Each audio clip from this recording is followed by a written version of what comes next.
UPSC versus IIT, तो ये choice कैसे करें कि यार मुझे लिमिटेड सैलरी वाले में जाना है जहां मेरा रुतबा हो, या मुझे आईआईटी करना है जहां पे मैं बड़े स्टार्टअप बिल्ड कर सकता कि अगर स्कूल में कोई बच्चा है उसको बहुत ज़्यादा प्रेशर नहीं देना चाहिए यूपीएससी का। हूँ। काफ़ी सारे लोग 3-3, 4-4, 5-5 साल तक तैयारी करते रहते हैं यूपीएससी की।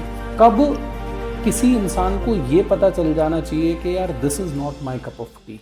जैसे मेरा भी पहली बार में सिलेक्शन नहीं हुआ। आपने अपने पर्सनल जो जीवन है इसमें आपने देखा है कि कुछ लोगों को सज़ा हुई हो जिन्होंने एनिमल के साथ क्रुएलिटी किया हो? देखिए, मैंने क्रूएल्टी के कई केस देखे और मतलब आपकी आत्मा भी रो देगी। जैसे एक व्यक्ति था, उसने 3-4 छोटे छोटे बिल्ली के जो बच्चे थे उनको बोरे में रख के और पटक पटक के मार दिया उनको।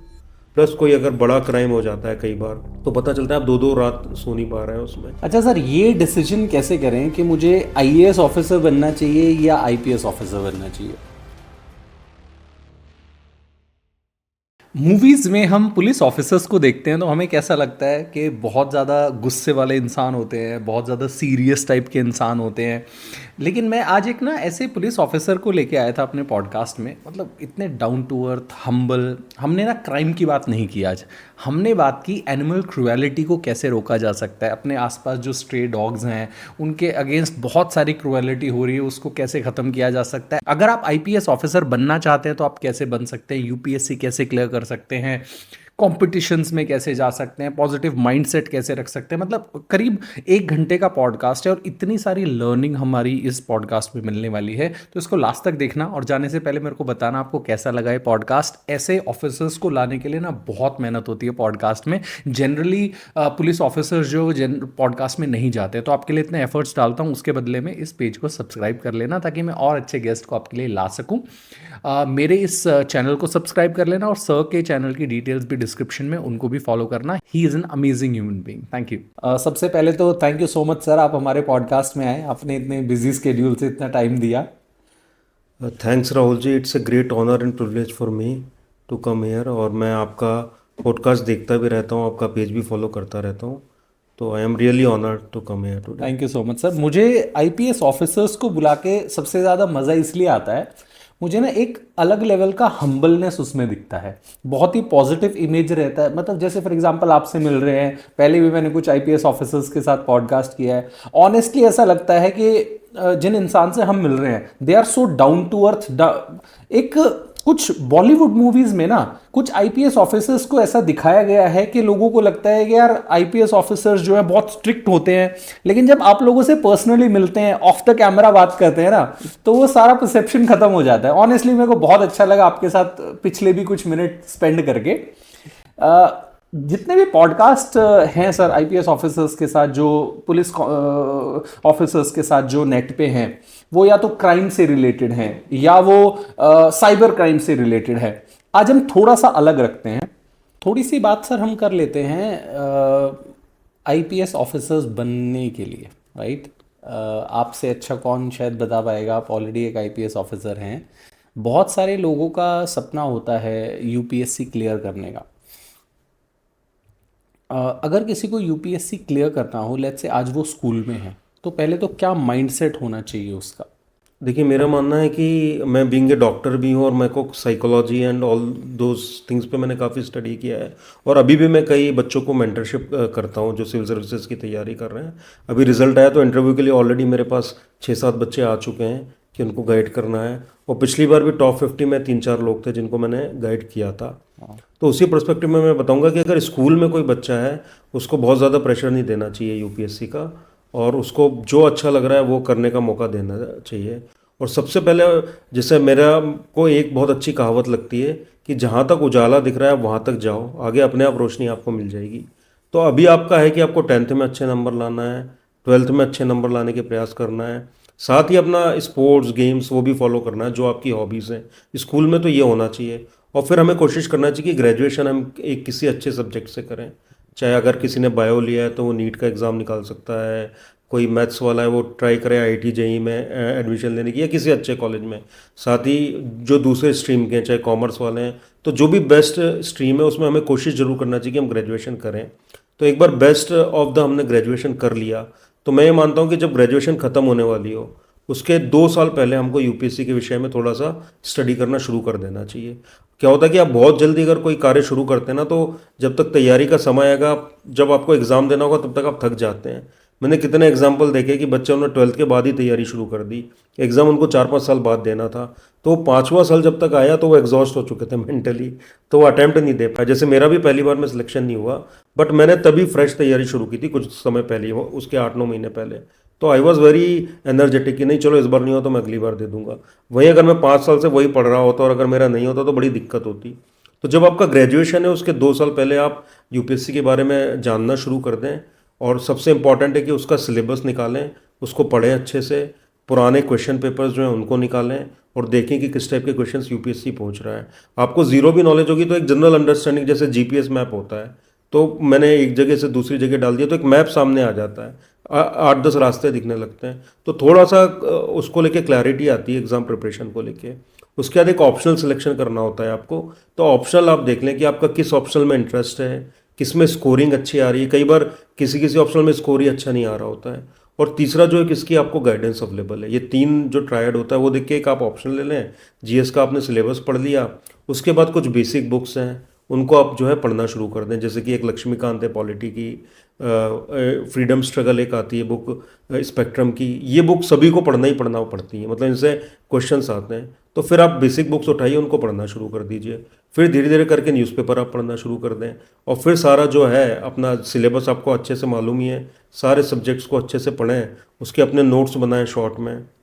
और फिर एग्ज़ाम की 3 जो है आपको मालूम होगा फेसेस होते हैं। पहला होता है प्रीलिम्स, तो प्रीलिम्स में हमेशा मल्टीपल चॉइस क्वेश्चंस आते हैं। अब लोग बोलते हैं मुझे याद नहीं हो रहा है, मैं बहुत परेशान हो रहा हूँ। अब एमसीक्यू का सबसे बड़ा रूल है कि आंसर आपकी आंखों के सामने है। जैसे कि आपसे मैं पूछना चाह रहा हूँ कि ये पेड़ का कलर क्या है, बस आपको इतना बताना है ग्रीन कलर है देख के, वो एमसीक्यू एग्ज़ाम होता है, मतलब उसमें याद नहीं करना है कुछ भी। तो वो बच्चे फालतू में डर मन में रख के बैठते हैं। मैं उनसे बोलता हूँ आप ज़्यादा से ज़्यादा क्वेश्चन सॉल्व करो, तो आप उस एग्ज़ाम माइंडसेट में पहुंच जाओगे। इसी तरह जो मेंस होता है उसमें आंसर राइटिंग करना होती है, तो आप राइटिंग की प्रैक्टिस करो अच्छे से, कुछ कुछ 10-10 12-12 फैक्ट हर टॉपिक के बारे में याद कर लो। और फिर इंटरव्यू है तो उसमें आप ज़्यादा से ज़्यादा मॉक इंटरव्यू दो, तो आपकी बोलने की अच्छी आदत जो है बनेगी। मतलब मेरे इंटरव्यू में बहुत अच्छा स्कोर था, तो वो ऐसा नहीं था कि मुझे कोई बहुत एक्स्ट्रा ऑर्डिनरी कुछ आता था। आई जस्ट प्रैक्टिस, मतलब मैं रोज़ सुबह उठता था अपने 5-6 दोस्तों को इकट्ठा करके, जैसे ये सेटिंग है ऐसे छोटी सी अपने रूम में, सामने एक कैमरा लगाया और सारे लोग क्वेश्चंस पूछते थे। तो I was able to analyse कि मैं कहाँ गलती कर रहा हूँ। फिर हम भी इंटरव्यूअर बनते थे, तो हमको इंटरव्यूअर का भी पर्सपेक्टिव पता चलता था। तो कोई भी चीज़ टफ नहीं है एग्ज़ाम में, बस आपको प्रॉपर उस पर ब्रेनस्टॉर्मिंग करके कि मेरी प्रिपरेशन क्या होगी, अपने टारगेट फिक्स करना है कि हाँ मैंने ये ब्रेनस्टॉर्मिंग कर ली, अब ये टारगेट है, और टाइम बाउंड वे में उनको अचीव करना है और मेहनत करना है। और कोई भी आपके माध्यम से कहना चाहूँगा कि हम लोग इसमें काफ़ी मेंटरशिप कर रहे हैं यूपीएससी के लिए, और मतलब पिछले 10 साल से मैं इतने, मतलब ऑल इंडिया टॉप 5 में भी 3-4 लोग आ चुके हैं जिनको मैंने मेंटर किया है। तो कोई भी अगर वो करना चाह रहा है तैयारी, तो वो मुझे इंस्टाग्राम पे मैसेज भी डाल सकता है। ओके। और धीरे से हम अभी अपना एक यूट्यूब चैनल भी ला रहे हैं कि जो not only UPSC but government के बहुत सारे एग्जाम्स होते हैं छोटे छोटे, जिनको वनडे एग्जाम बोला जाता है, तो उसके लिए भी हम बहुत अच्छा स्टडी मटेरियल बना रहे हैं, और वो फ्रीली अवेलेबल रहेगा उनके लिए। ओके, तो ऑडियंस, मैं डिस्क्रिप्शन में सर का इंस्टाग्राम चैनल का लिंक भी आपको प्रोवाइड कर रहा हूँ, सर को आप फॉलो करें, बहुत अच्छा कंटेंट भी सर बनाते हैं। और अगर आपको यूपीएससी के लिए कोई भी एडवाइस चाहिए तो आप सर को रीच आउट कर सकते हैं। कंटिन्यू रखते हैं सर। आपने बताया कि फर्स्ट अटेम्प्ट में आप भी क्लियर नहीं कर पाए थे, in spite of being one of the brightest minds of the country. तो आपने री इवैल्यूएट किया होगा कि यार मुझसे कौन सी गलतियां हो गई कि मैं नहीं क्रैक कर पाया फर्स्ट गो में, तो वो कौन सी गलतियां थी जो आपने बाद में सुधार ली? देखिए मैंने प्री दिया तो प्री हो गया था मेरा। उसके बाद जो मेंस था, मेंस में मैंने आंसर राइटिंग प्रैक्टिस नहीं की थी। अब अगर मुझे क्रिकेट ग्राउंड में जाके खेलना है तो मुझे नेट प्रैक्टिस उसकी करना पड़ेगी अच्छे से। मैं कितनी बुक पढ़ लूँ क्रिकेट के बारे में, मैं वो जो है वहाँ खेल नहीं पाऊँगा। तो बस वो था। तो मतलब मेंस में कोर है कि आपको आंसर राइटिंग प्रैक्टिस करना है। आप पढ़ो कम ज़्यादा कोई दिक्कत नहीं है, बट आप 3 घंटे में जो 20 आंसर्स वहाँ लिखने होते हैं यूपीएससी में, 20 या 15 क्वेश्चन, वो वेरी होता रहता है, तो वो आपको लिख देना है वहाँ जाके, और वो चीज़ें याद होना चाहिए। और वहाँ मतलब लोग बोलते हैं कि बहुत एनालिसिस और ये और वो, मैं उसको नहीं मानता। आपके पास 3 घंटे में टाइम ही नहीं होता सोचने का। मतलब आपको याद होना चाहिए चीज़ें, जो बेसिक फैक्ट्स हैं वो याद होना चाहिए। अपनी आंसर राइटिंग बहुत अच्छी आपको करना चाहिए। तो मैंने उस पर बहुत ज़्यादा जो है काम किया। और दूसरा जो मेरा फेलियर था उसको मैंने अपने माइंड पे हावी नहीं होने दिया। मेरा हमेशा मानना है कि हम क्या होता है कि अपने पास्ट को एक लेंस में रख लेते हैं और फ्यूचर भी उसी लेंस से देखते हैं, जबकि फ्यूचर इज़ वेरी डिफरेंट। तो मेरा हमेशा रहा है कि अब आज का दिन अगर निकल गया ना, तो उसमें अगर मुझसे कोई गलतियां हो तो मुझे बस उनको इम्प्रूव करना है। उनको दिमाग में नहीं बिठाना कि ये गलत हो गया तो वो 10 दिन में उसी को लेके घूम रहा हूँ। तो मेरा बहुत ज़्यादा ये कि खुद सेल्फ इंट्रोस्पेक्शन करना, खुद कंटिन्यूली अपने आप को इम्प्रूव करना। और यूपीएससी में भी मैं यही बताना चाहूँगा कि एक बहुत ही बड़ी मास्टर की है। एक तो मैंने आपको बताया कि क्लैरिटी होना चाहिए आपको सिलेबस को लेके। दूसरी ये होना चाहिए कि आपको सेल्फ इम्प्रूवमेंट करना है। वरना जितने टॉपर होते हैं सबके भाई बहन सभी सिलेक्ट हो गए होते हैं, लेकिन ऐसा नहीं होता यूपीएससी में। तो आपको खुद देखना है कि मेरी आंसर राइटिंग में मैं टाइम पे नहीं लिख पा रहा हूँ उसको, या मेरे कंटेंट में कमी है, या मेरी राइटिंग थोड़ी बेकार है, लेजिबल नहीं है। तो वो आपका एरिया ऑफ इम्प्रूवमेंट है। रोज़ आप जब सेल्फ इंट्रोस्पेक्शन करेंगे और उस पर इम्प्रूव करेंगे तो अपने आप सब ठीक हो जाएगा। और मैं सबको इसलिए बोलता हूँ कि एक डायरी हमेशा रखो। वो डायरी आपकी पर्सनल डायरी होना चाहिए कि उस पर लिखना है हमको कि क्या क्या करना है, क्या नहीं करना है। और मतलब एक बहुत अच्छा फार्मूला है सीवर्स करके, मतलब वो रोज़ सुबह शाम सभी को मुझे लगता है करना चाहिए। And it is also given by A psychologist कि जब हम सबसे पहले सुबह उठते हैं और सोने जा रहे होते हैं तो हमेशा साइलेंस में अपने साथ बैठें, मेडिटेशन करें, भगवान से प्रार्थना करें। हम अपने आप को टाइम नहीं देते, पूरी दुनिया के लिए तो हमारे पास टाइम है, ठीक है ना। तो सेवर्स में होता है कि सबसे पहले साइलेंटली बैठना है, भगवान से प्रार्थना करना है, फिर अफर्मेशन करना है। अफर्मेशन का मतलब ये है कि मतलब अपने आप को आप कैसा देखते हैं और अपने बारे में पॉजिटिव बोलना है हमको। जैसे भगवान स्वामी विवेकानंद ने बोला था कि आपको दुनिया के सारे भगवानों में विश्वास है पर अपने आप में विश्वास नहीं है, तो आपसे बड़ा नास्तिक इस संसार में कोई नहीं है। तो सेल्फ अफर्मेशन हमारे बहुत ज़्यादा स्ट्रांग होना चाहिए। वी से होता है विजुअलाइजेशन कि मैं कहाँ अपने आप को विजुअलाइज करता हूँ, 1 साल बाद कहाँ करता हूँ, 2 साल बाद कहाँ करता हूँ। एक रोंडा बर्न की बुक है सीक्रेट करके, अगर आपने पढ़ी होगी, बहुत फेमस बुक है। वो यही दिखाती है कि विजुअलाइजेशन का क्या पावर है। ई से होता है एक्सरसाइज, थोड़ा सा सुबह उठा तो एक्सरसाइज कर लिया विजुअलाइजेशन के बाद, ठीक है ना। और उसके बाद आर आता है और एस आता है। आर से रीडिंग, यानी कुछ भी मोटिवेशनल पढ़ना है। जैसे मुझे कोई यूपीएससी की तैयारी कर रहा है तो मैं निश्चित बोलूँगा कि आप स्वामी विवेकानंद की बुक्स पढ़ें। वो बोलते हैं कि दुनिया में कुछ भी इम्पॉसिबल नहीं है, हमको बस इन्फाइनाइट कॉन्फिडेंस, इन्फाइनाइट एंथुजियाज्म चाहिए। तो रीडिंग हो गया। और ऐसे होता है सब्सक्राइबिंग, यानी जो मुझे आज करना है या जब मैं रात को सोने जा रहा हूँ तो सब्सक्राइब करना है। क्या मुझसे गलतियाँ हुई, क्या मुझसे कमियाँ हुई, ये मैं डेली करता हूँ रोज़। आज भी 2-3 आइडियाज़ मुझे सुबह आए, मैंने लिख लिए अपने उसमें। तो ये था। और एक बात मैं ज़रूर आपके माध्यम से बोलना चाहूँगा, और ये मुझे एक प्रोफेसर दीपक जैन है जो कि केलॉग्स के वो रहे हैं डीन, उनसे मैंने ये बात सीखी कि हमेशा हर चीज़ को नोट करो। और यहाँ भी जैसे लोग पॉडकास्ट देख रहे हैं, मैं आपके भी पॉडकास्ट देखता हूँ या दूसरे, तो मैं चीज़ों को नोट ज़रूर करता हूँ। मेरे मोबाइल में नोट्स हैं सारे कि क्या क्या आज 10-12 पॉइंट्स हैं। वरना क्या होगा कि अभी हम सुनेंगे और कल भूल जाएंगे उस तक। तो उस सब चीज़ों को नोट करना चाहिए, सब्सक्राइब करना चाहिए। और कहीं भी लाइफ में हमको इम्प्रूव करना है तो रोज़ हमको अपना सेल्फ फीडबैक जरूर लेना चाहिए कि आज मुझसे ये कमियां रह गई। और आप देखेंगे 90% क्वेश्चंस के तो आंसर आप खुद ही आपको मिल जाएंगे, आपको किसी से पूछने की ज़रूरत नहीं है। तो वो बहुत आवश्यक है। Wonderful sir. काफ़ी सारे लोग 3-3, 4-4, 5-5 साल तक तैयारी करते रहते हैं यूपीएससी की। ये हमें पता है कि 1000 में से 1-2-3 लोगों का सिलेक्शन होता है, बाकी 997 लोग हैं उनका नहीं होता, ठीक है। तो बहुत सारे लोगों की एक लेजिटिमेट जो एज रहती है कुछ नया शुरू करने की, जिस टाइम पे वो बिजनेस शुरू कर सकते थे, जॉब्स में जा सकते थे, इंजीनियरिंग कर सकते थे, काफ़ी सारी चीज़ें कर सकते थे, वो छोड़ के लोग यूपीएससी की तैयारी करते हैं। कब किसी इंसान को ये पता चल जाना चाहिए कि यार this is not my cup of T, वो एक स्टेप जो है कि नहीं यार ये तो मेरे लिए नहीं है, वो कब आता है? कैसे पता लगे कि यार this is not my cup of T? देखिए, इसमें मेरा तो यही मानना है कि वो सबका पर्सनल कॉल है, कोई कभी डिसीजन लेगा। मेरे कई दोस्त हैं जिन्होंने 6 अटैम्प्ट भी दिए पूरे यूपीएससी के, कई थे वो 2 अटैम्प्ट के बाद वापस लौट गए। तो इसमें मल्टी फैक्टर्स हैं जो आपको ये बताएंगे कि कब आपको ये कॉल लेना है। जैसे फैमिली रिस्पॉन्सिबिलिटीज़ हैं आपके ऊपर, फाइनेंशियली आप मालूम है कि घर से भी पैसा नहीं ले सकते, कहीं से नहीं ले सकते, तो then you should think of this. मतलब वो इंट्रोस्पेक्शन आपको ज़रूर करना चाहिए। या तैयारी में आप बहुत इंप्रूवमेंट कर चुके हैं और आपको लग रहा है कि अभी भी कहीं ना कहीं कमी रह रही है। अगेन मैं बोलना चाहूँगा कि देखिए, कोई माने या ना माने, लेकिन जो टॉप 5000 लोग हैं जो तैयारी कर रहे हैं, इसमें फाइनल सिलेक्शन तो 1000 लोगों का ही होगा, बट टॉप 5000 जितने हैं वो सारे बराबर हैं। मतलब उसमें कोई ये नहीं है कि जो टॉपर है या जो 5000 पे वो किसी से कम है। और वहाँ फिर बिल्कुल लक का रोल रहता है। लक का मतलब मैं ये नहीं बोलूँगा कि प्योर लक है उसमें। उसमें पता चला कि एग्ज़ाम देने आप जिस दिन जा रहे हैं आपका एक्सीडेंट हो गया, आपका मूड ऑफ हो गया किसी बात से, किसी से लड़ाई झगड़ा हो गया, तो वो टॉप 5000 जो है ना, दे ऑल आर इक्वल। उसमें मेरी रैंक अगर ज़्यादा आई है कम आई तो ऐसा नहीं है कि मैं बहुत ज़्यादा इंटेलिजेंट हूँ उनसे, बट थोड़ा सा लक मेरे साइड था उस दिन जब मैं एग्ज़ाम दे रहा था। जब मैं इंटरव्यू देने जा रहा था तो मुझे ऐसा बोर्ड मिला जो मेरे उससे रेजोनेट कर पाया। अब बोर्ड्स भी अलग अलग होते हैं यूपीएससी में, तो कोई बोर्ड का मतलब इट्स ऑल ह्यूमन नेचर जो है ना, कि आप किसी के साथ आपका बहुत अच्छा इंटरेक्शन होगा, वहीं दूसरा बोर्ड होगा तो आपका इंटरेक्शन उतना अच्छा नहीं होगा। तो ये सारे फैक्टर भी रहते हैं। तो आपको लग रहा है कि अब तैयारी नहीं करना है, मैं बहुत ज़्यादा बोर हो चुका हूँ या बहुत ज़्यादा फ्रस्ट्रेशन आ रहा है, तो बिल्कुल आप जो है इसको छोड़ सकते हैं। लेकिन मैं फिर बोलूँगा कि आप तैयारी छोड़ भी रहे हैं तो आप किसी से कम नहीं है। देखिए अब जो इकोनॉमी ग्रो कर रही है हमारी कंट्री की ना, और जो नए स्टार्टअप्स आ रहे हैं, तो इतनी ज़्यादा अपॉर्चुनिटीज़ हैं यंगस्टर्स के लिए, जो कुछ अच्छे जिनके पास स्किल हैं, जो अच्छे हार्ड वर्किंग है, they can do wonders in every field. Wonderful. अच्छा सर, ये डिसीजन कैसे करें कि मुझे आईएएस ऑफिसर बनना चाहिए या आईपीएस ऑफिसर बनना चाहिए? देखिए ये आप डिसाइड नहीं कर पाते हैं, ये तो जो रैंक होती है ना जनरली उस पे मिलता है। तो मतलब ठीक है, हमारे प्रेफरेंसेस होते हैं, यूपीएससी प्रेफरेंस भरवाती है कि आईएएस आईपीएस या जैसा भी है, तो जो आपकी रैंक आ गई उस पर निर्भर करता है कि आप क्या बनोगे। इंटरेस्टिंग कौन सा है सर? आईपीएस बनना इंटरेस्टिंग? आपके सर्कल में बहुत सारे आईएएस ऑफिसर्स भी होंगे, आईपीएस ऑफिसर्स के साथ तो आप काम कर ही रहे हैं।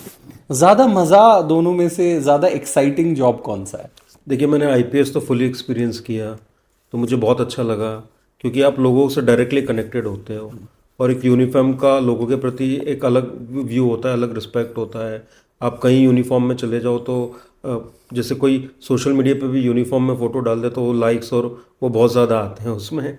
तो आईपीएस का एक अलग अपना क्रेज़ है। आईएएस जो है वो अलग डेवलपमेंटल वर्क, एडमिनिस्ट्रेटिव वर्क, और उनका अपना एक इम्पैक्ट है। जो मेरे फैमिली में भी कई आईएएस ऑफिसर्स हैं। तो अगेन ये इसका आंसर देना बहुत मुश्किल है कि कौन सा इंटरेस्टिंग है, बट एज ऑफ नाउ मुझे 10 साल आईपीएस में हो गए हैं, तो मैंने बहुत अच्छे से इसको एंजॉय भी किया है, और बड़ा मुझे मीनिंगफुल मोमेंट्स भी आए जब मुझे बहुत सेल्फ सेटिस्फेक्शन लगा कि सही में I was able to do something for someone. तो वो मुझे बहुत अच्छा लगा इस सर्विसेज में। मेरी वाइफ भी आईपीएस हैं, तो उनसे भी आईपीएस का डिस्कशन होता रहता है, और कई मेरे दोस्त हैं। तो मैंने फिर बोला कि जो कोर ऑफ सर्विस है, जो कोर ऑफ कंपैशन है, जो आपने ह्यूमैनिटेरियन एस्पेक्ट से हमने बात शुरू की थी, वो अगर आपके अंदर है तो इट हार्डली मैटर्स कि आप किस सर्विस में हैं। अब आप फॉरेन सर्विस में तो आप पूरी कंट्री को उस कंट्री में रिप्रेजेंट कर रहे हैं। अब कई कंट्रीज़ में इंडियंस के साथ दिक्कत आ गई, तो हमारे आईएफएस के फ्रेंड्स थे, दे टुक द लीड, और उनको वो वापस लेके आए वहाँ से। तो every service is its role, और आपकी कोर वैल्यूज़ हमेशा जो ह्यूमैनिटेरियन वैल्यूज़, कंपैशन, ये सारा कोर होना चाहिए। बस आप सारी सर्विस एंजॉय करोगे अगर आपकी सेवा की भावना है। और मैं सबको बोलता हूँ कि हेल्पिंग अदर्स हमारी हॉबी होना चाहिए, कि हमको सबकी मदद करना है। तो मेरे पास कितने अननोन मैसेज आते हैं, कॉल आते हैं, मेरी कोशिश रहती है कि ज़्यादा से ज़्यादा को मदद पहुँच जाए। Wonderful sir. ये होगी सेवा की बात। अब थोड़ी सी पैसे की बात कर लेते हैं। जब आप आईपीएस ऑफिसर बनते हैं, आईएएस ऑफिसर्स बनते हैं, आपकी लाइफस्टाइल बहुत अच्छी रहती है। गवर्नमेंट बहुत ज़्यादा आपको सर्विसेज प्रोवाइड करती है, अच्छे घर मिलते हैं, आपको सिक्योरिटी मिलती है, आपके बच्चों की लाइफ अच्छी बनती है। लेकिन एक लिमिटेड इनकम आप बना पाते हैं because you are dependent on the salary that you get. UPSC versus IIT. IIT अगर आप करते हैं तो आप स्टार्टअप्स बिल्ड कर सकते हैं, हाई पेइंग जॉब्स में जा सकते हैं। तो ये चॉइस कैसे करें कि यार मुझे एक लिमिटेड सैलरी वाले में जाना है जहाँ मेरा रुतबा हो, या मुझे आईआईटी करना है जहाँ पे मैं बड़े स्टार्टअप बिल्ड कर सकता हूँ? देखिए मेरा तो यही मानना है कि पहले तो अपने दिल और आत्मा की सुने। जैसे मैं डॉक्टर था तो मेरे कई दोस्तों का क्लियर था कि कार्डियोलॉजिस्ट बनना है, किसी का था कि गैस्ट्रोएंटरोलॉजिस्ट बनना है, कोई ऑर्थोपेडिक सर्जन बनना चाह रहा था, कोई ऑप्थेल्मोलॉजिस्ट बनना चाह रहा था। तो वो उन्होंने अपने दिल में रखा और वहाँ तक पहुँचे। और अगेन मैं आपके माध्यम से कहना चाहूँगा कि मैं, जो मेरा पर्सनल एक्सपीरियंस भी है, और मैं जो मानता भी हूँ कि जो प्रोफेशनल लाइफ है आपकी, आप किसी प्रोफेशन में वो किसी से कम ज़्यादा नहीं है। उसको हमको बहुत ड्यू सम्मान करना चाहिए, दिल से रिस्पेक्ट करना चाहिए, और उससे प्यार करना चाहिए जहाँ भी हम काम कर रहे हैं। क्योंकि आपको बहुत सारे लोग क्रिबिंग करते हुए मिल जाएंगे, चाहे भले आईटी आईएम कर लिया लेकिन तब भी रो रहे हैं कि यार कहाँ आ गए, यूपीएससी भी निकाल लिया तो भी रो रहे हैं कि कहाँ फंस गए हम आके। तो वो नहीं होना चाहिए। अपने दिल आत्मा की सुनो, अपने पेरेंट्स से बात करो, अपना एक क्लोज फ्रेंड्स होता है उनसे बात करो, और जो अच्छा लगे वो करो। अब यूपीएससी की जहाँ तक बात है, तो सिविल सर्विसेज में आप डायरेक्टली हर व्यक्ति से कनेक्ट हो सकते हैं, आपके पास जो बहुत दुखी है, बहुत परेशान है व्यक्ति, वो आपके पास आता है, आप उसके डायरेक्ट आंसू पहुंच सकते हैं, उसकी बहुत इन्फिनिट वे में आप हेल्प कर सकते हैं। और वो जिसको लगता है कि मैं उनकी डायरेक्ट हेल्प करके मुझे बहुत सेटिस्फेक्शन मिलेगा, वो सिविल सर्विसेज में जा सकता है। जिसको बहुत ग्रास रूट कनेक्टिविटी चाहिए, मतलब ग्रास रूट कनेक्टिविटी का मतलब कि जो लास्ट माइल पे पर्सन है उसको भी, उसको सुनना, उसको एम्पावर करना अच्छा लगता है, वो सिविल सर्विसेज में जाए। और जो आईआईटियंस भी अब नए नए स्टार्टअप्स आ रहे हैं, उन्होंने भी सबकी लाइफ बहुत इजी की है, चाहे ऑनलाइन पेमेंट्स के प्लेटफॉर्म हो या ऑनलाइन फूड डिलीवरी के प्लेटफॉर्म्स हो। किसी को लग रहा है कि वहाँ रह के मुझे लोगों की मदद करना है, लोगों की हेल्प करना है, तो वो वहाँ रह सकता है। कोई चार्टर्ड अकाउंटेंट बन सकता है। तो मैं तो हमेशा बोलता हूँ कि अपने दिल की सुनो, अपने परिवार वालों से पूछ लो, और थोड़ा कोई अगर कैरियर काउंसलर, कोई आपका अच्छा मेंटर है, उससे डिस्कस कर लो। उसके बाद जो आपको अच्छा लगे वो कर लो आप। Wonderful. I happen to be by the way I am Ahmedabad alumni. Great great. ये हम शायद डिस्कस हमने पहले नहीं किया जी था, जी। बट जो आपने पॉइंट बोला कि आईआईटीज़ कर लिया, आईएम्स कर लिया, उसके बाद भी बहुत सारे लोग डिससेटिस्फाइड रहते हैं, तो ये मैं अपने अराउंड काफ़ी सारे लोगों में डेफिनेटली देखता हूँ। तो उसमें तो वही है कि आपको यू नीड टू अंडरस्टैंड कि what is it that gives me a kick. बिल्कुल बिल्कुल। मैं एक मिनट बस आपसे वो बोलना चाहूँगा कि जब मुझे डिसीज़न लेना था तो मैं बहुत कंफ्यूज था एमबीबीएस के बाद, कि अपना एमडी कंटिन्यू करना है या फिर मुझे सिविल सर्विसेज के एग्ज़ाम में जाना है। तो मैंने बताया कि राइट मेंटर का कितना बड़ा रोल होता है। तो मेरे एक मेंटर हैं, दिनेश पांडे नाम है उनका, और मैंने बनारस हिंदू यूनिवर्सिटी से एमबीबीएस किया है। तो it's one of the leading college of India, among top 2-3 colleges of India. तो फिर हम एक दिन वहाँ, 80 घाट है, बहुत अच्छा, 80 पे मूवी भी बनी है। तो हम दोनों घाट पे बैठे थे रात को 11-12 बजे। मैं रात को जनरली वहाँ चला जाता था। तो फिर भैया से मैंने ये डिस्कस किया कि भैया मेरे को समझ में नहीं आ रहा है कि मैं अब अपनी डॉक्टरी की पढ़ाई कम कंटिन्यू करूँ या सिविल सर्विसेज की करूँ। तो उन्होंने ये बोला कि अगर आप दोनों नाव में पैर रखोगे ना, तो कहीं की नहीं बचोगे, ना अच्छे डॉक्टर बन पाओगे आप, आगे एमबीबीएस हो चुका था मेरा, ना यूपीएससी की तैयारी कर पाओगे।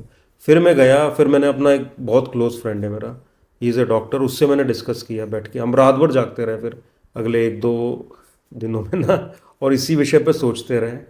फिर मैंने कागज एक वो लिया और दीवार पे लिख दिया कि नहीं, अब सिविल सर्विसेज करना है तैयारी, और फिर फाइनली आ गए। तो मैंने वही बताया कि शुरू में मेरे को भी कोई गाइडेंस नहीं था, कुछ नहीं था, लेकिन अब जहाँ तक जो दिख रहा है ना उजाला, वहाँ तक आप चलते जाओ, आगे फिर रोशनी मिल जाएगी आपको। तो तैयारी। एमबीबीएस आप कर चुके थे, जी जी। उसके बाद आपको क्यों यूपीएससी के लिए आप जाना चाहते थे? मतलब being a doctor is one of the most respectable jobs in India, तो वो क्या ट्रिगर था जो आपको लगा यार इससे आगे भी कुछ करना है? देखिए, एक तो छोटे से, मैं जब छोटा था तो मेरे पापा ने एक बात बोली थी कि अगर एक जो डीएम होता है या डीसी जिसको बोलते हैं, और एक एसपी अच्छा आ जाए तो पूरा जिला सुधर जाता है। और I come from a very rural background of Madhya Pradesh. तो हमने, गांव के लोग ज़्यादा इस चीज़ से एक्सपोज्ड होते हैं कि कोई एसपी आ रहा है तो उसका कितना वो पैराफर्नेलिया और ये सब हम देखते थे, या कोई हमारे ज़िले का कलेक्टर आ रहा है। मतलब हम जब अपने ज़िले में भी जाते थे, मैं तो गांव से हूँ, कभी बस से, तो ऐसे दिखाते थे कि ये एसपी का घर है, ये उसका घर है, और वो लैंडमार्क हुआ करते थे वहाँ के। तो वो मेरे मन में था कि मतलब ये क्या चीज़ है, इसको एक्सप्लोर करना है मुझे। मैं तब तक ना किसी कभी एसपी से मिला, ना किसी कलेक्टर से मिला था। तो फिर मैं जब वाराणसी आया तो वहाँ पे भी जब मैं एमबीबीएस में था, तो नवनीत सिकेरा है, very famous IPS officer UP का, डर के उन पे भोकाल मूवी भी बनी हुई है। तो सर हमारे एसपी थे जब मैं एमबीबीएस फर्स्ट सेकेंड ईयर में था। तो बीएचयू में चूंकि सारे यंगस्टर्स और यूनिवर्सिटी है, तो वो खूब आया करते थे और खूब बच्चों को इंस्पायर करते थे। और अब तो मतलब सर से मेरी अब तो बात भी हो जाती है, लेकिन उस टाइम वो भी एक बड़ा इंस्पिरेशन था, और सबकॉन्शियस माइंड में कहीं ना कहीं ये चल रहा था। फिर जब एमबीबीएस कंप्लीट हुआ तो फिर वो सबकॉन्शियस ही थोड़ा सा और ज़्यादा, जिसको बोलना चाहिए, और ज़्यादा एक्सपैंड हो गया वो। तो फिर मुझे लगा कि नहीं, मुझे जाना चाहिए एक लेवल के बाद। और डेफिनेटली सिविल सर्विसेज जो है आपको यंग एज में एक अच्छी लीडरशिप की पोजीशन देती हैं, और आप कई चेंजेस अपनी आंखों के सामने देख पाते हैं। जैसे कि बहुत सारे ऐसे इन्फाइनाइट एग्जांपल हैं कि when I wanted to help someone, तो मुझे ज़्यादा सोचना नहीं पड़ा, एक फ़ोन किया और उसकी मदद हो गई। तो ये सब था, और फिर तैयारी की तो और ज़्यादा फिर एक्सपीरियंस होता गया। तो अगेन मतलब मैं फिर बोल रहा हूँ कि there will always be doubt in the life, जब भी आप कैरियर चॉइस करेंगे ना। जैसे जब मैं बायो ले रहा था तो पहले मुझे मैथमेटिक्स लेना था, फिर सारे घर वाले बेटे बोले नहीं नहीं डॉक्टर बनना है आपको, तो मैंने बायो ले लिया। फिर धीरे धीरे वो भी रास्ता क्लियर हो गया अपना। तो अगेन आई एम सेइंग कि वो कन्फ्यूज़न हमेशा रहेगा। मतलब मुझे नहीं लगता कि दुनिया में कोई भी कोई कॉन्क्रीट डिसीजन ले सकता है। मार्क जुकरबर्ग ने जब फेसबुक स्टार्ट किया था तो उनने ये नहीं सोचा था कि फेसबुक इस लेवल पे पहुंच जाएगा। पहले ऑर्कुट हुआ करता था, मतलब जब हम कॉलेज में थे शुरू में, बाद में ऑर्कुट बंद ही हो गया। आप सोचिए, मतलब इतना फेसबुक का वाइड एक्सपेंशन हुआ। तो बट उन्होंने स्टार्ट कर दिया। तो थोड़ा सा अपने दिल से पूछो, किसी मेंटर से पूछो, किसी अच्छे फ्रेंड से पूछो, और उसके बाद जो लगे आप उसमें जो है तैयारी कर दो। और मेरा भी यही था कि सबकॉन्शियस में कहीं चल रहा था, एक दो अच्छे मेंटर मिल गए, कुछ फ्रेंड्स से डिस्कशन किया, और फिर लगा कि नहीं, ये सिविल सर्विसेज में हम यंग एज में काफ़ी कुछ कार्य कर सकते हैं। तो बस एग्ज़ाम दिया और भगवान की कृपा थी कि फिर हो गया सिलेक्शन। वंडरफुल।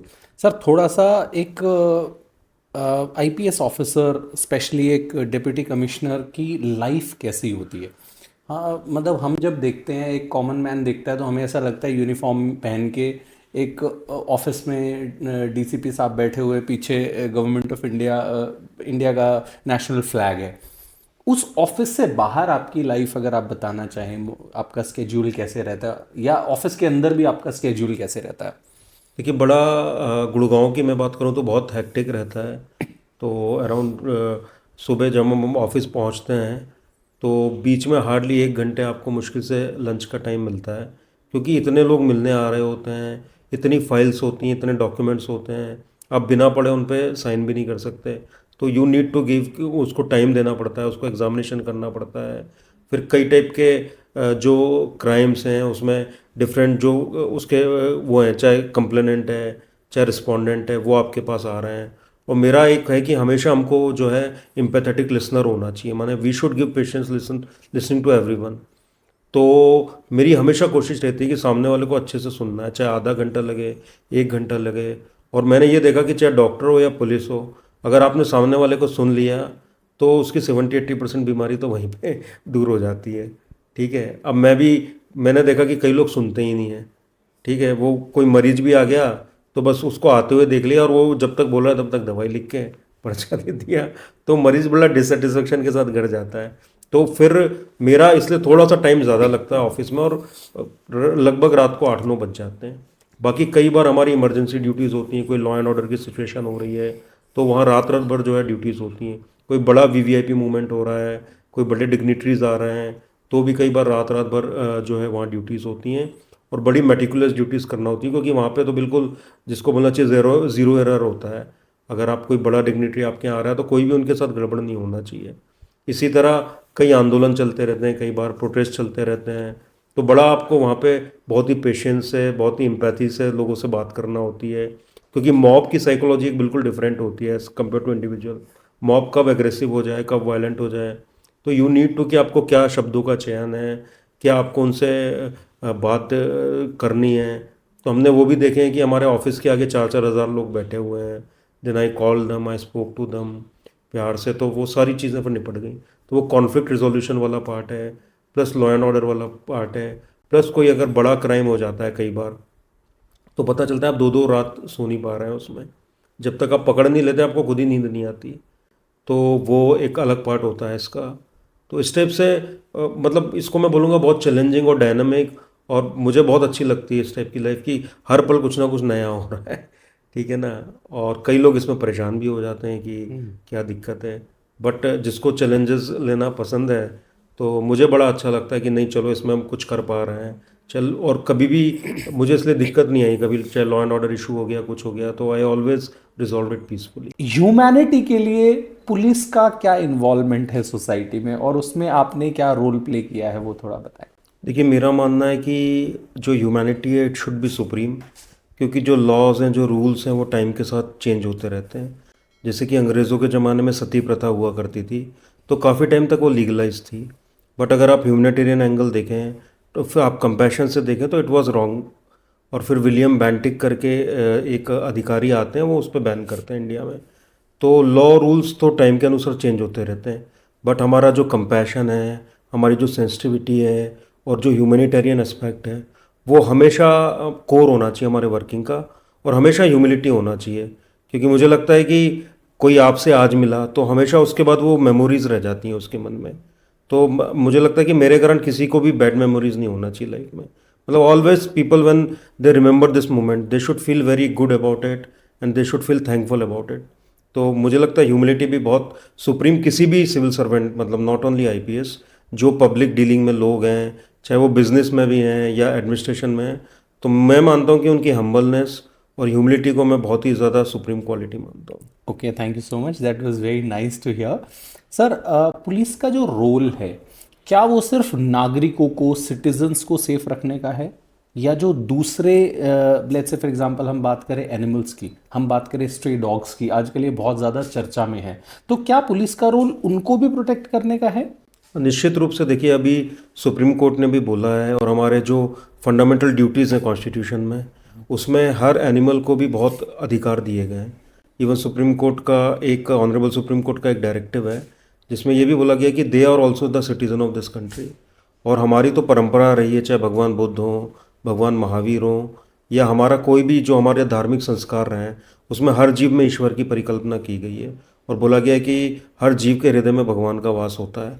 तो मेरा ये मानना है कि हर जीव के प्रति हमारी जिम्मेदारी है, और पुलिसिंग ही नहीं, हमारा हमेशा प्रयास होना चाहिए कि हमारे कारण किसी भी जीव को, चाहे वो पेड़ हो, चाहे वो कोई पशु हो, कोई पक्षी हो, उसको कोई पीड़ा या दर्द ना हो।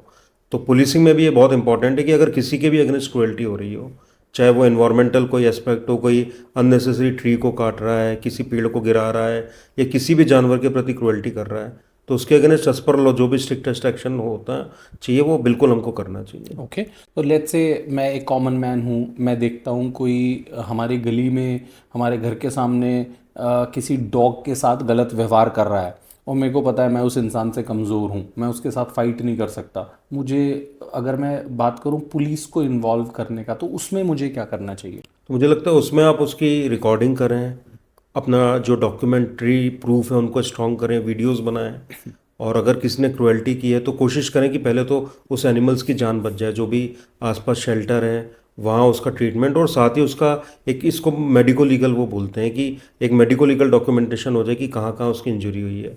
तो एक अच्छा अपना रिकॉर्ड बना के और आप पुलिस में कंप्लेंट दें, तो वो बहुत ज़रूरी है। प्रिवेंशन ऑफ क्रुएल्टी एक्ट है, और भी डिफरेंट सेक्शंस हैं हमारे जो लॉ हैं, वो उस पर लगते हैं और उसमें एफआईआर होती है। और दूसरी बात मैं ये कहूँगा कि छोटी छोटी बातों पे, जैसे हमारे यहाँ सोसाइटीज़ में लड़ाई होती रहती है, कोई डॉग फीडर है, कोई दूसरे लोग हैं, तो एक सर सबसे पहले तो ये प्रयास करना चाहिए कि सभी को जागरूक करें उस विषय पर, सबको सेंसिटिव करें कि जो डॉग्स हैं वो हमारे को इनहेबिटेंट हैं, चाहे डॉग हो गई, चाहे काऊ हो गई, और वो सदियों से हमारे साथ रहते आ रहे हैं, आप उनको एक दिन में निकाल नहीं सकते हैं। तो हमारा एक को एग्जिस्टेंस है, और जिस दिन जैसे डॉग्स चले जाते हैं तो आप देखेंगे कि बहुत कचरा पड़ा मिलेगा, they are the natural scavengers, जो कचरा पड़ा है, खाना बचा हुआ है, उसको वो साफ करते हैं। तो अगर आप किसी भी जानवर को हटा देंगे इकोसिस्टम से, तो बड़ी प्रॉब्लम क्रिएट होगी। तो आपको कंट्रोल्ड वे में उनके प्रति कंपैशन रख के, और कई सारे इसके मैकेनिज्म हैं कि डॉग का स्टरलाइजेशन करवा दें, आप उनको खाना दें, उनको पानी दें, आप एक रोटी दे के देख लो, वो आपसे अगले 10 दिन तक आपके पीछे पूछ हिलाता हुआ आएगा। अभी आपके ऑफिस में मैंने ऊपर देखा कि कितने प्रेम से जानवरों को यहाँ रखा गया है, एक छोटा सा पपी है, उसको गार्ड बहुत प्रेम कर रहा है। तो they understand the language of love, और आपका हमेशा कंपैशन होना चाहिए। और मैंने वही बताया कि स्टरलाइजेशन कर दो, उनके खाने पीने पानी का इंतज़ाम कर दो, साथ ही उनका एक रहने का आप हैबिटेट बना दो, छोटा सा घर बना दो उनके लिए। और एक उनका मुझे बहुत अच्छी चीज़ लगती है कि उनका नामकरण कर दो, किसी का नाम आपने, कुछ भी आप डॉग्स के अगर नाम रख लोगे तो आपकी उनके साथ बॉन्डिंग हो जाएगी, उनके साथ मित्रता हो जाएगी। चाहे गाय हो तो गाय का भी हमारे यहाँ नाम रखो, जो भी स्ट्रे एनिमल्स है, तो उससे फिर आप उनको अपनी फैमिली का पार्ट मानने लगोगे। और फिर अगर कोई इश्यूज़ भी होते हैं डॉग बाइट या कुछ, तो उसको हमको फिर एमिकेबली रिजॉल्व करना है, कि देख लो कि वो डॉग स्टरलाइज्ड है, वैक्सीनेटेड है कि नहीं है। तो ये एक बड़ा मल्टी डायमेंशनल एस्पेक्ट है, इसको सिर्फ एक लेंस से नहीं देखना है कि कोई डॉग फीडर डॉग खिला रहा है या डॉग गाड़ी के पीछे दौड़ रहा है। कई बार वो दौड़ते भी इसलिए हैं कि उनके किसी परिजन को गाड़ी ने टक्कर मार दी होगी या उसकी मृत्यु हो गई होगी। आपको बहुत सारे यूट्यूब पे वीडियो मिल जाएंगे कि एक मदर डॉग थी, बच्चे को मार दिया, वो बेचारी सारी गाड़ियों के पीछे भागती रहती है। तो वो भी इस इकोसिस्टम का बहुत इंपॉर्टेंट पार्ट है, और उनको भी ड्यू रिस्पेक्ट देना चाहिए, उनके प्रति ड्यू कंपैशन होना चाहिए। तो एक तो पुलिसिंग एंगल हो गया कि कोई क्रुएल्टी कर रहा है तो निश्चित रूप से उसके खिलाफ कानूनी कार्रवाई होना चाहिए, एफआईआर रजिस्ट्रेशन होना चाहिए।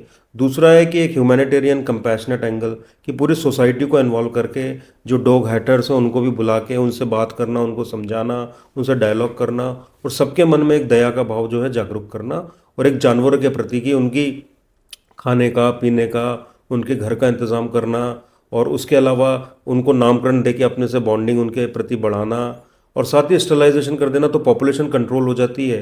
तो वो आपस में भी नहीं लड़ते और किसी को काटते भी नहीं है। तो अगर ये सारा हम ये जो तीनों पे अगर हम काम करेंगे तो क्रुएल्टी भी कम हो जाएगी और एक पीसफुल कोएग्जिस्टेंस सभी का इसमें आ जाएगा। ओके। और हमारी जो संस्कृति है वो तो वसुधैव कुटुंबकम की बात करती है कि पूरा संसार जो है वो एक परिवार है। तो वो हर जीव जो है वो हमारे परिवार का एक सदस्य है और वही भावना के साथ हमको कार्य करना चाहिए। ऑलराइट। सर, आपने बोला कि एक कॉमन मैन जो है, अगर वो देखते हैं किसी एनिमल के साथ क्रुएलिटी हो रही है तो वो एफआईआर करा सकते हैं और लोगों को सज़ा भी होती है। आपने अपने पर्सनल जो जीवन है इसमें आपने देखा है कि कुछ लोगों को सज़ा हुई हो जिन्होंने एनिमल के साथ क्रुएलिटी किया हो? देखिए, मैंने क्रुएल्टी के कई केस देखे और मतलब आपकी आत्मा भी रो देगी। जैसे एक व्यक्ति था, उसने 3-4 छोटे छोटे बिल्ली के जो बच्चे थे उनको बोरे में रख के और पटक पटक के मार दिया उनको। तो उसमें एफआईआर होती है, हालांकि अभी फाइन है उसमें 50 रुपये का और काफ़ी कम सज़ा है। तो बट एफआईआर होना ही अपने आप में इंडिया में बहुत बड़ा किसी के लिए जिस जो बोलना चाहिए कि उसका उसमें भी बड़ा उसका हरासमेंट हो जाता है। किसी पे एफआईआर रजिस्टर हो जाएगी तो उसके वेरिफिकेशन में भी वो बात आएगी और उसको आगे भी अन्य प्रकार के वो कहीं नौकरी के लिए जाता है, वीज़ा पासपोर्ट के लिए वेरिफिकेशन होता है। तो आजकल इंटरनेट पे सारा आ जाता है किसी के भी विषय में, तो वो ज़रूर आएगा कि इसके खिलाफ एफआईआर रजिस्टर्ड है। और कई कंपनीज देखती हैं कि जब इसने एनिमल के साथ क्रुएल्टी कर रहा है ये, तो थोड़ा सा क्रिमिनल माइंडसेट का व्यक्ति है, तो वो चीज़ें बड़ा इम्पैक्ट करती हैं। तो लीगल सिस्टम्स में मैं बोलूँगा कि बहुत ज़्यादा भली सज़ा ना हो, बट अल्टीमेटली वो इन सब चीज़ों से बड़ा प्रभावी होता है अगर जिस व्यक्ति पे एफआईआर हो जाए। तो निश्चित रूप से हमने एफआईआर भी की है और कोशिश की है कि जितना मैक्सिमम उसको ले जा पाएँ, उसके कन्विक्शन हो उसका उसमें, तो उस पर भी हम लोगों ने प्रयास किया है। ओके। तो नॉर्मली सर, जो एनिमल क्रुएलिटी के जो केसेस आपके पास आते हैं वो डॉग से लिमिटेड रहते हैं या सारे एनिमल्स? नहीं नहीं, सारे एनिमल्स। गायों का था, मैंने देखा कि एक डिस्ट्रिक्ट में उन्होंने जो खेत था, क्योंकि गाय खेत में बढ़ जाती है कई बार, अब उसमें भी क्या है कि लोग गाय को छोड़ देते हैं खुला, सुबह शाम उसका दूध निकाल लेते हैं, तो वो बेचारी दिन भर भूखी रहती है। तो वो खेत में बढ़ती थी तो वहाँ इन्होंने ब्लेड्स लगा दी। अब गाय को ब्लेड्स पूरी लग गई, खून बहने लगा, तो वी रजिस्टर्ड केसेस उसमें। फिर इसके अलावा बिल्ली का मैंने आपको एग्जांपल ही बताया कि बच्चों को बोरी में भर के और पटक पटक के मार दिया। फिर कोई डॉग था, उसको भी डंडे से मार दिया। तो ऐसे बहुत सारे केसेस आते हैं अलग अलग जानवरों के। और मेरा हमेशा प्रयास होता है कि कोई भी जानवर जो हो उसके प्रति कोई भी क्रूरता नहीं होनी चाहिए। इनफैक्ट एक बार एक लेपर्ड आ गया था, मैं एक डिस्ट्रिक्ट में पोस्टेड था, तो आई इंश्योर्ड कि, क्योंकि लोग उसको भी लाठी डंडे से मार देते हैं, बट जब तक वाइल्ड लाइफ की टीम नहीं आई, मैंने पुलिस की टीम को भेजा कि कोई उसको मारेगा नहीं, पीटेगा नहीं। फाइनली वाइल्ड लाइफ की टीम ने रेस्क्यू किया और वापस जंगल में भेजा। ओके। लोगों का मानना ये है कि अगर हम जानवरों को नहीं मारेंगे, let's say for example leopard आ गया तो वो हमें मार देंगे, तो ऐसे वो जस्टिफाई कर देते हैं एनिमल किलिंग्स को। क्या? देखिए, इसमें मैं एक तो लॉन्ग टर्म पर्सपेक्टिव आपको दूंगा कि अल्टीमेटली ये जितना हमारा अर्बनाइजेशन हुआ या शहर बढ़े हैं, वहाँ कभी ना कभी जंगल हुआ करते थे, तो उनका ये एक नेचुरल हैबिटेट हुआ करता था जिसको हमने डिस्ट्रॉय कर दिया। यानी कोई आए मेरे घर को एकदम से तोड़ दे और मुझे भगा दे, तो वो बेचारे अब कहीं ना कहीं तो जाते ही हैं, उस चक्कर में वो शहरों में आ जाते हैं। और एक लेपर्ड का ट्रेल लगभग 500 किलोमीटर का होता है, वो 500 किलोमीटर तक चला जाता है। उस पर एक बहुत अच्छी डॉक्यूमेंट्री भी है यूट्यूब पे। तो ये उनका ट्रेल होता है। और मैन एनिमल कॉन्फ्लिक्ट जो मैंने देखा है पर्सनली, वो तभी होते हैं आप जब किसी जानवर को बहुत ज़्यादा परेशान करते हैं। तो या तो हमने उसका पूरा खाने का ही सिस्टम ख़राब कर दिया, अब उसका शिकार भी नहीं बचा वहाँ पे, वो भी पूरा इस जो अनड्यू डेवलपमेंट हो रहा है उसमें दिक्कत हो गई उसको, या उसको हमने चोट मार दी, तब वो जनरली अटैक करता है जानवर। तब भी देखिए, जंगली जानवर है, हमको हमेशा अगर कोई आ गया तो डिफेंस अपना करना चाहिए, अपने घर में हम हो जाएं और वाइल्ड लाइफ की टीम को बुलाएं। हम वाइल्ड लाइफ के कुछ नंबर्स हैं, एसओएस उनके वो हैं, वो टीम आएगी उसको रेस्क्यू करेगी। मतलब रेदर देन किसी जानवर को मारना और उसको मार के फेंक देना, वो कोई सॉल्यूशन नहीं है। ओके। सर, आप पुलिस ऑफिसर हैं, मुझे पता है कि आप लॉज नहीं बनाते हैं लेकिन आप लॉज को फॉलो करते हैं। लेकिन लेट्स से एक इमेजिनेशन मोड में चलते हैं कि आपके पास वो ऑप्शन है कि आपको लॉज आप चेंज कर सकते हैं। लेट्स से एक दिन के लिए आप उस पावर में हैं, तो कौन सा एक लॉ ऐसा होगा जो आप चेंज करना चाहेंगे जिससे दुनिया, एक world can be a better place? देखिए, मैं तो कोशिश तो करूंगा मैं प्रिवेंशन ऑफ क्रुएल्टी एक्ट को ही चेंज करने की, कि जिसमें सज़ा का प्रावधान भी ज़्यादा हो और एविडेंस का ऐसा सिस्टम हो, क्योंकि जैसे आपको, मुझे या हमको किसी ने अगर मार दिया या किसी ह्यूमन को मार दिया, तो वो तो जाके कोर्ट में अपनी बात बता सकता है कि मुझे हाथ में चोट लगी या सर में चोट लगी। लेकिन कोई जानवर है, उसको पीट भी दिया, तो वो एविडेंस नहीं होते, वो तो बेचारा अपना बयान नहीं दे सकता। तो I will make it simple कि कैसे किसी को मारा है, तो जो आई विटनेसेस हैं उनके स्टेटमेंट्स की कितनी वैल्यू रहे। तो एक तो वो मैं बिल्कुल करना चाहूँगा। दूसरा, अगर मुझे अवसर मिला तो मैं लॉ को बिल्कुल सिंपल करना चाहूँगा कि एक सामान्य व्यक्ति भी जो है वो हमारे लॉ को समझ पाए। तो कभी भी उसके साथ कोई गड़बड़ करने का प्रयास ना करे। थोड़ा सा टफ लैंग्वेज है, तो उसको मैं ज़रूर सिंपल करना चाहूँगा। ओके, आपने सर बहुत सारे केसेस सॉल्व किए होंगे, कोई एक ऐसा केस है जो आप बताना चाहेंगे ऑन कैमरा के, जिसको सॉल्व करके आपको बहुत सेटिस्फैक्शन मिला हो, आपको बहुत अच्छा लगा हो? नहीं, ऐसे कई मल्टीपल केसेस हैं कि जिनमें बड़ी संतुष्टि भी हुई, और मतलब मन को लगा कि हाँ, हमने बहुत अच्छा कार्य किया है इसमें। तो जैसे कि एक लड़की की शादी हुई, तो जिससे शादी हुई वो 5-6 दिन बाद ही उसको छोड़ के विदेश भागने के प्रयास में था। तो हमने एयरपोर्ट से उस व्यक्ति को अरेस्ट कर लिया जिस दिन रात को उसकी फ़्लाइट थी। तो वैसा है। फिर कोई छोटी बच्ची के साथ जो है किसी ने कोई दुष्कृत कर दिया, तो उसमें भी हमने पूरा इन्वेस्टिगेशन करके, सारा डॉक्यूमेंटेशन करके, और ज़्यादा से ज़्यादा जो सज़ा हो सकती थी वो उसको दिलवाई। तो हर क्षेत्र में जो है कई प्रकार के केसेस हैं जिनमें कि हमने इसमें कार्य किया हुआ। Wonderful, interesting sir. हमने आज के पॉडकास्ट में बात की एनिमल क्रुएलिटी की, कैसे उसको रोक सकते हैं हम, कैसे सपोर्ट कर सकते हैं। यूपीएससी पे हमने काफ़ी बात की, आपकी लाइफस्टाइल जानने की कोशिश की। जाने से पहले सर, आप यूथ को क्या मैसेज देना चाहेंगे? कैसे हम इस सोसाइटी को बेटर बना सकते हैं, कैसे वो लोग अपनी लाइफ को बेटर बना सकते हैं? What would you want to say? देखिए, मैं दो चीज़ें बोलूँगा। एक तो हमारा प्रोफेशनल और पर्सनल लाइफ दोनों में वो होता है। तो प्रोफेशनल लाइफ में तो हमेशा एक ट्रायड मैं उसको मानता हूँ कि वो आपका हमेशा part of the professional life होना चाहिए, कि number one you should be problem solver of the people. यानी जो भी लोग आ रहे हैं, how you can solve the problem, वो आपका एक बहुत बड़ा कोर कंसर्न होना चाहिए।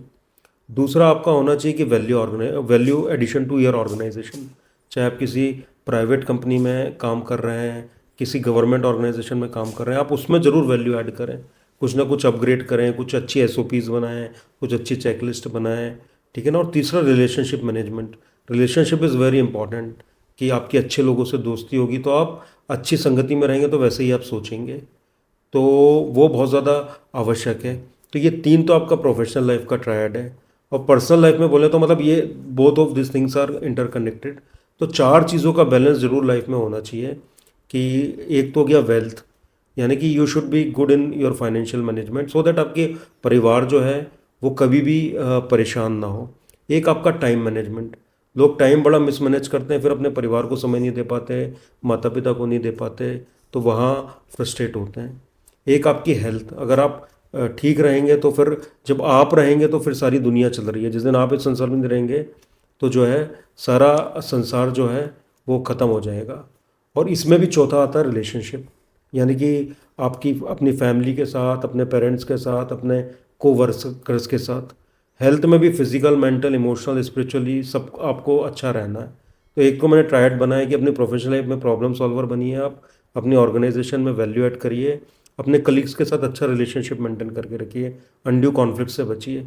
पर्सनल लाइफ में अपनी वेल्थ का ध्यान रखिए, अपनी हेल्थ का जो है वो ध्यान रखिए, अपनी रिलेशनशिप्स जो हैं उसका ध्यान रखिए, और अपने टाइम का जो है प्रॉपर मैनेज करिए। तो वो एक क्वाड्रेंगल है। तो ये मेरा कोर प्रिंसिपल है कि ये ज़रूर अगर जिसने बैलेंस कर लिया वो लाइफ में एटलीस्ट बड़ा मीनिंगफुल, फुलफिलिंग और हैप्पी लाइफ जिएगा।